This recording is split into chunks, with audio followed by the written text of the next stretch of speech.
अस्सलामुअलैकुम to everyone. PPSC math 2015 का हम पेपर सॉल्व कर रहे हैं और क्वेश्चन 41 और उससे ऑनवर्ड क्वेश्चन स्टूडेंट्स आज हम सॉल्व करेंगे। तो आइए देखिए क्या है question 41। Let A be a finite subset of a metric space X then A raise to power D is equal to singleton set. Option B है phi, option C A, option D X minus A या complement of A. A raise to power D ये है set of limit points. Set of limits points को बोलते हैं A raise to power D, derive set है। और किसी भी फाइनाइट सेट का finite set has no limit point. Finite set का कोई लिमिट पॉइंट नहीं होता। इसका मतलब जो डिराइव सेट है इसमें कोई भी एलिमेंट नहीं आएगा तो ये एम्प्टी सेट आ जाएगा। तो इसमें हमारे पास जो राइट ऑप्शन है वो ऑप्शन आ जाएगी बी, कि कोई भी फाइनाइट सेट हो, कितने भी 50 एलिमेंट्स हों, 5 हों, सिंगलटन हो, कोई भी फाइनाइट सेट हो उसका लिमिट पॉइंट नहीं होता, इसलिए उसका डिराइव सेट एम्प्टी के बराबर होगा। नेक्स्ट क्वेश्चन है 42। Let A be a finite subset of a metric space then A is equal to open. Option B है open as well as closed. Option C है जी close set. Option D neither open nor close. जी finite set का complement जो होता है ना वो ओपन होता है। Complement of a finite set is open if A is finite। कोई भी फाइनाइट सेट होगा उसका कॉम्प्लीमेंट ओपन है, और अगर किसी सेट का कॉम्प्लीमेंट ओपन हो तो फिर सेट बजाते खुद क्या होगा, क्लोज होगा। तो इसमें ऑप्शन हमारे पास आ जाएगी 42 में ऑप्शन सी। यहाँ उसने कहा था कि एक फाइनाइट सबसेट है। फाइनाइट सबसेट का हमें रिज़ल्ट पता है, किसी भी फाइनाइट सेट का अगर आप कॉम्प्लीमेंट लेंगे तो वो सेट हमारे पास क्या आ जाएगा, ओपन आ जाएगा। देखें एक छोटी सी एग्जांपल लेते हैं। जैसे अगर मैं कहता हूँ जी ये 42 ही रख लीजिए, क्वेश्चन 42 है, इसमें एक पॉइंट रख लेते हैं सिंगलटन सेट, ये एक फाइनाइट सेट है। तो इस सेट का अब आपने फाइंड करना है 42 का कॉम्प्लीमेंट। वो आ जाएगा -∞ से 42 ओपन इंटरवल, और फिर इसमें यूनियन और 42 से पॉजिटिव इन्फिनिटी। ये आ गया जी हमारे पास 42।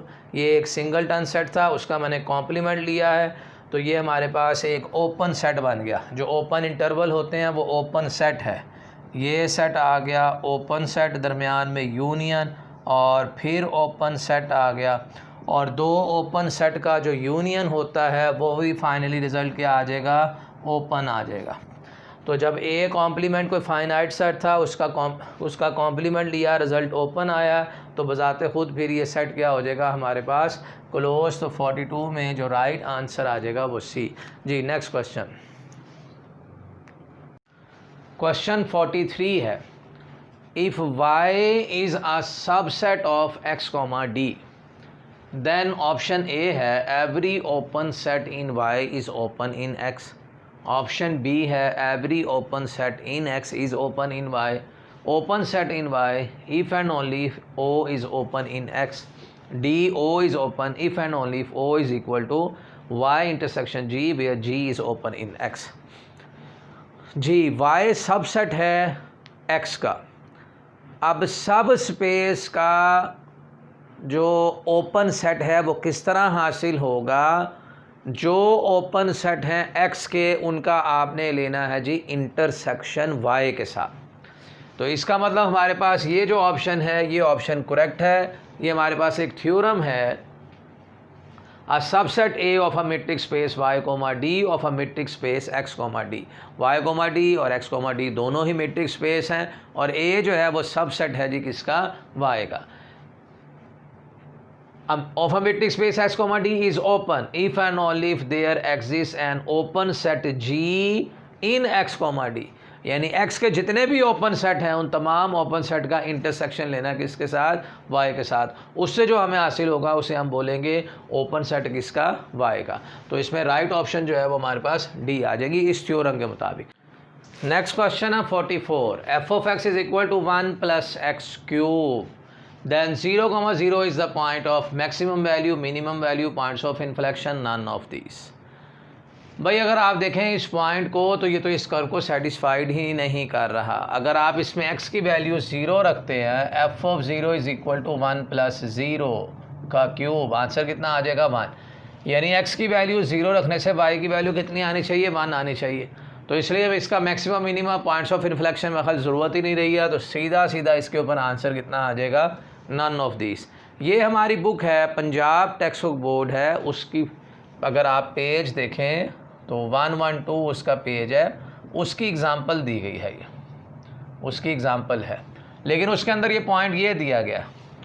चलें अगर हम इस पॉइंट को माने तब हम देखते हैं कि ये मैक्सिमम बनता है, मिनिमम बनता है, या इसका क्या आता है, पॉइंट्स ऑफ इन्फ्लेक्शन।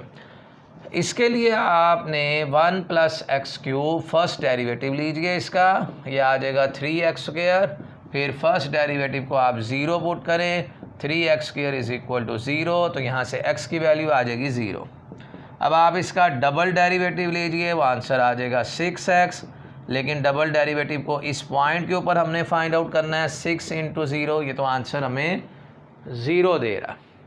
अब यहाँ सेकंड डेरिवेटिव हमें बता ही नहीं रहा कि फंक्शन की वैल्यू नेगेटिव आ रही है या पॉजिटिव आ रही है। यानी आप देखिए इसमें अगर हमारा सेकंड डेरिवेटिव इसमें आ जाता ग्रेटर दैन 0, फर्स्ट डेरिवेटिव अगर ग्रेटर दैन 0 आता तो हम कहते हैं कि फंक्शन मिनिमम है, और अगर वो लेस दैन 0 आता तो फिर हम कहते हैं वो फंक्शन क्या है, मैक्सिमम है। लेकिन ये इक्वल टू 0 आ गया तो यहाँ पे आ जाएगा पॉइंट्स ऑफ इन्फ्लेक्शन। तो अगर ये पॉइंट आ जाता है तो फिर हमारे पास ऑप्शन बनती थी पॉइंट्स ऑफ इन्फ्लेक्शन, लेकिन अभी फ़िलहाल हमें क्वेश्चन के अंदर 0 0 दिया गया था, इसलिए ऑप्शन हम यहाँ पे क्या लिखेंगे, नन ऑफ दिस। ये क्यूबिक फंक्शन का मैक्सिमा मिनिमा, आप मेरे चैनल के ऊपर एक शॉर्टकट ट्रिक भी है कि विदाउट डेरिवेटिव फाइंड आउट किए हुए हम किसी भी क्यूबिक फंक्शन का मैक्सिमम मिनिमा फाइंड आउट कर सकते हैं। आप वो वहाँ से ट्रिक जाकर देख लीजिए। नेक्स्ट देखिए क्वेश्चन 45। नेक्स्ट क्वेश्चन है जी 45, number of elements in a cofinite topological spaces x star where x s, t, u, उसमें कोफाइनाइट टोपोलॉजिकल में कितने एलिमेंट्स आएंगे, 2 3 4 8। पहले तो आप ये समझिए कोफाइनाइट टोपोलॉजिकल किसे कहते हैं। Let x be a non empty set and let tau be a family of all subset of x। Tau जो है ये फैमिली है तमाम सबसेट ऑफ x की। टा be the family of all subset of x whose complements are finite. वो तमाम x के सबसेट जिनके कॉम्प्लीमेंट्स लेंगे तो वो क्या आएंगे, finite, together with the empty set, और उसके अंदर एम्प्टी सेट भी शामिल हो, इसे हम बोलते हैं कोफाइनाइट टोपोलॉजी। फाई होना चाहिए, जबकि ए सबसेट है किसका, x का, और इसका जो कॉम्प्लीमेंट है वो फाइनाइट हो गया, तो इसे हम कहेंगे टा जो है वो क्या बन गई है, हमारे पास कोफाइनाइट टोपोलॉजी बन गई है। अगर सेट हमारे पास फाइनाइट हो, और उसके अंदर अगर हम डिस्क्रीट बना दें टोपोलॉजी, यानी जो पावर सेट से टोपोलॉजी बनेगी, तो वो टोपोलॉजी कोफाइनाइट होती है, क्योंकि उस सेट के तमाम कॉम्प्लीमेंट्स अगर आप लेंगे तो फाइनाइट बनेंगे। अगर मैं इसका एक पावर सेट बनाऊं तो इसके पावर सेट में 8 एलिमेंट्स आएंगे, उन 8 एलिमेंट्स के अगर हम कॉम्प्लीमेंट्स लेते जाएंगे वो भी 8 आएंगे, तो कोफाइनाइट के अंदर जो टोटल नंबर ऑफ़ एलिमेंट्स आएंगे वो हमारे पास 8 आ जाएंगे। इसमें मैं आपको एक नया MCQ बना के देता हूँ। अगर हमारे पास एक सेट के अंदर 3 एलिमेंट्स हों तो टोटल नंबर ऑफ़ टोपोलॉजीज़ कितनी बनेगी, टोटल नंबर ऑफ़ टोपोलॉजीज़ वो कितनी बनेगी। ये जब मैंने एग्ज़ाम दिया था PPSC का, मुझसे ये वाइवा के अंदर पूछा गया था, तो इसमें टोटल जो टोपोलॉजी बनेगी वो हमारे पास कितनी है, 29। 29 टोपोलॉजीज़ इसके अंदर बनेगी। अब मैं आपको एक और MCQ देता हूँ। अगर किसी सेट के अंदर 4 एलिमेंट्स हों तो आपने ये तलाश करना है कि कितनी टोपोलॉजी उसके ऊपर बनाई जा सकती हैं। और ये बात भी बता दूँ, कितनी टोपोलॉजी बनाई जा सकती हैं, इसके लिए कोई हार्ड एंड फास्ट रूल नहीं है, कोई फार्मूला नहीं है। ये 29 टोपोलॉजीज़ भी सिर्फ बनाकर देखी गई हैं। 29 टोपोलॉजीज़ के फाई ले लिया, एक्स ले लिया, पावर सेट से बना ली, डिस्क्रीट इनडिस्क्रीट बना ली, 2-2 सेट वाली, 3-3 वाले, 4-4 मेंबर वाले, ये टोटल इसके ऊपर बनाकर देखी गई हैं। तो 29 टोपोलॉजीज़ इसके ऊपर बनी हैं। अब आपके लिए MCQ है, अगर 4 एलिमेंट्स हों, मैंने अपने स्टूडेंट्स को क्लास के अंदर बताया हुआ है, लेकिन आपके लिए असाइनमेंट्स है कि आप 4 एलिमेंट्स के ऊपर बताएंगे कितनी टोपोलॉजी हम लोग जनरेट कर सकते हैं। नेक्स्ट क्वेश्चन है 46। The boundary of a subset B is equal to 1/n, n belongs to n ऑफ R, D। इस सेट की जो बाउंड्री है वो B आ जाएगी, 0 आएगा, B यूनियन 0 आएगा या एम्प्टी आएगा। बाउंड्री या इससे हम बोलते हैं जी फ्रंटियर ऑफ A। ये जो हमारी लोकल बुक्स हैं इन सब में बाउंड्री और फ्रंटियर को सेम कहा गया है, जबकि कुछ बुक्स ऐसी हैं जो कि बाउंड्री और फ्रंटियर को डिफरेंट कहती हैं। मैं उस बहस में नहीं जाना चाह रहा। जो हमारे यहाँ लोकल लिख दी गई हैं मैं उसी की बात कर रहा हूँ। बाउंड्री और फ्रंटियर ऑफ A, इसका फार्मूला होता है A closure minus A interior. ये एक अलग से MCQs है। फ्रंटियर ऑफ A का फार्मूला क्या है? A closure minus A interior. अब A क्लोयर क्या होता है? A, चूँकि यहाँ हम कौन सा सेट ले रहे हैं? B। आप यहाँ पर सेट B लिख दीजिए। फ्रंटियर ऑफ B या बाउंड्री ऑफ B वो इक्वल आ जाएगा जी B क्लोयर और B इंटीरियर। अब B क्लोयर का जो फार्मूला होगा वो B union derive set of B। Derive set बोलते हैं set of limit point. Derive set है जी सेट ऑफ लिमिट्स पॉइंट्स। तो इसका जो सेट ऑफ लिमिट पॉइंट अगर आ रहा है, अगर आप कैलकुलेट करेंगे इसमें तो वो 0 आ जाएगा। सेट ऑफ लिमिट पॉइंट इस सेट का वो आ जाएगा 0। तो इसका B डिराइव तो बराबर आ गया जी 0 के, तो B क्लोयर आ जाएगा B यूनियन 0। ये इस सेट का आ गया है क्लोयर। अब हम फाइंड करेंगे इंटीरियर। इंटीरियर की डेफिनेशन क्या है? Let x, D be a metric space and let A be any subset of x। A जो है वो सबसेट है किसका जी? x का। और एक बड़ी अहम बात, इसमें पॉइंट हमारे पास बिलोंग करता है किसको? A को। A point x belong to A is called interior of A if it is a neighborhood of x। if it is a neighborhood of x। अब आप देखिए ये जो सेट B है, B can not be a neighbourhood of any of its points. B इसका neighbourhood किसी भी अपने पॉइंट का नहीं बनेगा। रीज़न ये है कि आपको कोई ऐसा ओपन सेट या ओपन इंटरवल मिलना ही नहीं जो इस B का क्या बन जाए? सबसेट बन जाए। यानी 1/n minus epsilon, 1/n plus epsilon, ऐसा कोई मिल ही नहीं रहा। There exist no epsilon. अगर मिल जाता तो इसको हम ये बन जाना था हमारे पास इंटीरियर। कोई छोटे से छोटा इंटरवल भी आप लेंगे फिर भी इस कंडीशन को वो सेटिस्फाइड नहीं करेगा। तो ये हमारे पास ए इंटीरियर किस चीज़ के बराबर आ गया है? फाई के। तो यहाँ पर B क्लोयर की जगह हम लिखेंगे B यूनियन 0 और उसमें से माइनस आपने करना है जी सेट फाई को। तो इसका आंसर आ जाएगा B यूनियन 0, जो हमारे पास ऑप्शन है C ऑप्शन आ रही है जी। नेक्स्ट आप देखिए क्वेश्चन 47 में है the real line R is homeomorphic to 0,4, -1,1 Q and Z। इसके लिए आपको एक छोटा सा एक थ्योरम बता देता हूँ, एक रिज़ल्ट है, उसी से हमारा मसला हल हो जाएगा। The real line R is homeomorphic morphic to open interval. Homeomorphic जो है वो होती है ओपन इंटरवल के ऊपर, और आप इसमें देखें सिर्फ इसमें ओपन इंटरवल हमारे पास कौन सा आ रहा है जी, ऑप्शन ए में। नेक्स्ट आप देखिए question 48 R with cofinite topology is, बिल्कुल टी नॉट स्पेस होती है जी। R with cofinite topology T not होती है, T1 भी होती है, और सी ऑप्शन है T1 space but not T2 space, और डी ऑप्शन है इसमें T2 स्पेस।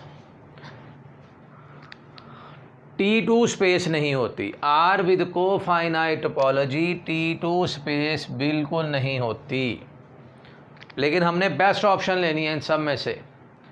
अगर हम ये कह देते हैं T1 space but not T2 space, तो ये बेस्ट ऑप्शन है। रीज़न उसकी ये है कि जो T1 स्पेस होती है वो T0 स्पेस भी होती है।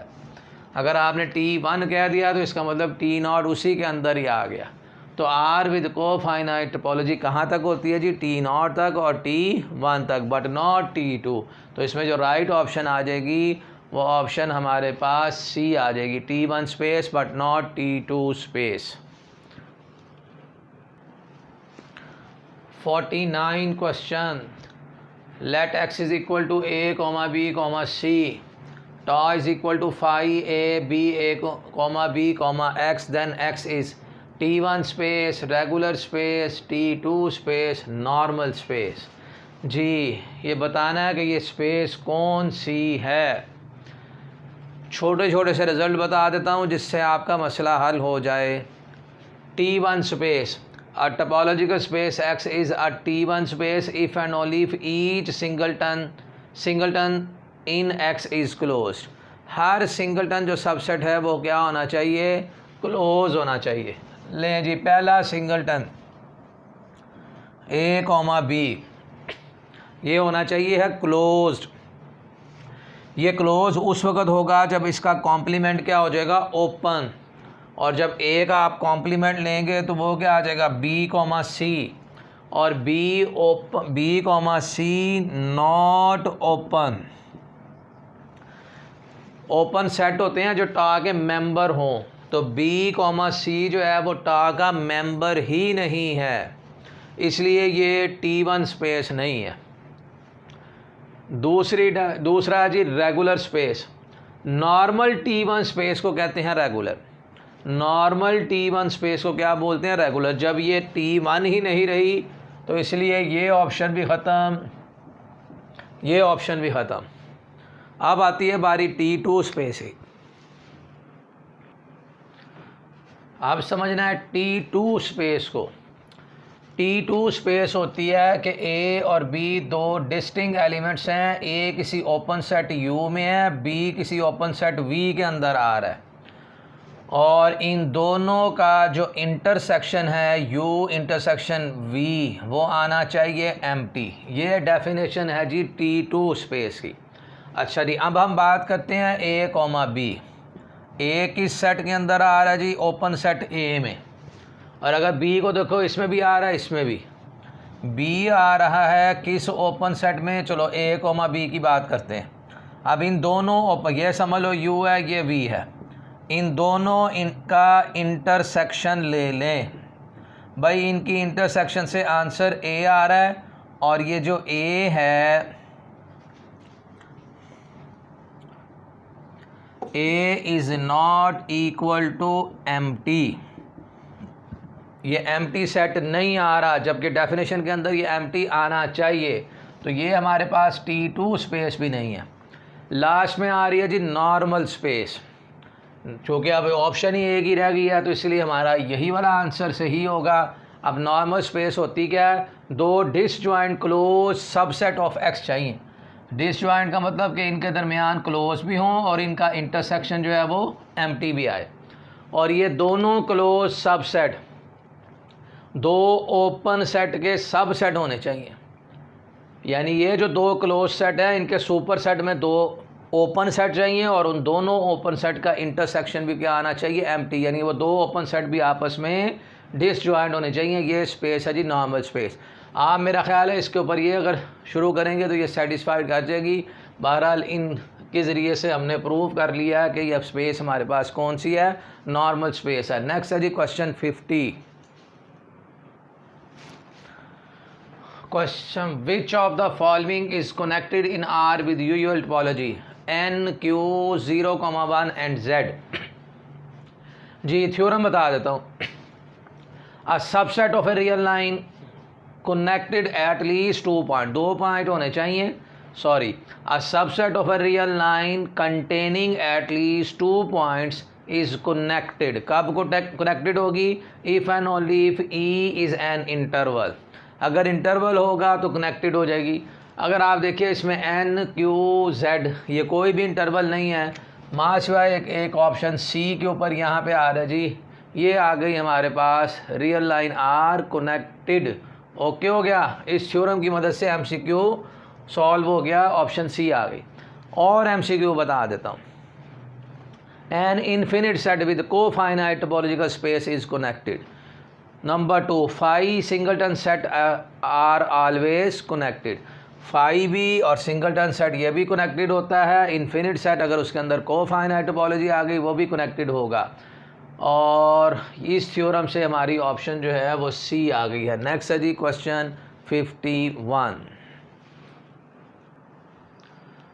क्वेश्चन 51 है, विच of the following topology is not totally disconnected. पहले तो डेफिनेशन समझो कि टोटली डिसकनेक्टेड स्पेस होती क्या है। A topological space X is said to be a totally disconnected if for each pair of points X और Y capital X को belong करते हैं और ये डिस्टिंक्ट पॉइंट्स हैं, there exist two disjoint open set. Disjoint का मतलब ये होगा कि अब G का इंटरसेक्शन H के साथ क्या आ जाएगा, एम्प्टी, सच डैट, जबकि उन दोनों की यूनियन से आंसर X आना चाहिए और X बिलोंग करना चाहिए कैपिटल G को, Y बिलोंग करना चाहिए कैपिटल H को। That is for every point X has a disconnection. जी इसे हम बोलेंगे टोटली डिसकनेक्टेड, कि दो डिस्टिंक्ट पॉइंट्स लेने हैं और वो दो ओपन सेट के अंदर है और उन दोनों ओपन सेट का इंटरसेक्शन एम्प्टी है और उनका यूनियन किस चीज़ के बराबर आ जाए, सेट X के। तो ये डेफिनेशन बनी है टोटली डिसकनेक्टेड स्पेस की। अब कुछ और MCQ फिर इसे डिस्कस करते हैं। Every totally disconnected space is disconnected but converse is not true. अच्छा, एक डिसकनेक्टेड भी होती है, ये हम बात कर रहे हैं टोटली डिसकनेक्टेड की। Every totally disconnected space is disconnected वो होगी, but converse is not true. इसको MCQ के लिए जहन में रखो। Number 2, every totally disconnected space is housed space. Number 3, discrete space is totally disconnected. भाई डिस्क्रीट स्पेस हमारे पास क्या है, टोटली डिसकनेक्टेड है, तो ये ऑप्शन तो हम बिल्कुल ख़त्म कर देंगे। और set Q set of rational number और Q dash set of irrational number in the real line is totally disconnected, ये भी टोटली डिसकनेक्टेड हैं। तो इसका मतलब ये वाली ऑप्शन भी बिल्कुल ख़त्म हो गई। अब रह जाती हैं 1 ऑप्शन A और ऑप्शन जो है वो C। अच्छा, अब R को देखिए, दो हम डिस्टिंक्ट पॉइंट ले लेते हैं X और Y जो बिलोंग करते हैं R को, और X लेस है किससे, Y से। यहाँ पर आप एक सेट ले लीजिए, इसमें -∞ से X, और H सेट आप इसमें रख लें X से पॉजिटिव इन्फिनिटी तक, और Y ग्रेटर है X से, यानी Y इसमें आ रहा है। अब आप इन दोनों का अगर आप इंटरसेक्शन देखें तो वो एम्प्टी है, और अगर इन दोनों का हम यूनियन ले लेंगे, G का यूनियन H के साथ, तो वो पूरी रियल लाइन आ जाएगी।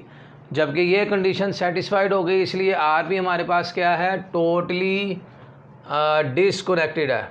जबकि यहाँ पे उसने पूछा हुआ था, आपने बताना है नॉट टोटली डिसकनेक्टेड, तो R भी टोटली डिसकनेक्टेड आ गई, ये भी ख़त्म। तो फिर जाके एक ही हमारे पास ऑप्शन रह जाती है, और वो है जी ऑप्शन A। तो क्वेश्चन 51 में राइट आंसर जो है वो 1 आ गया।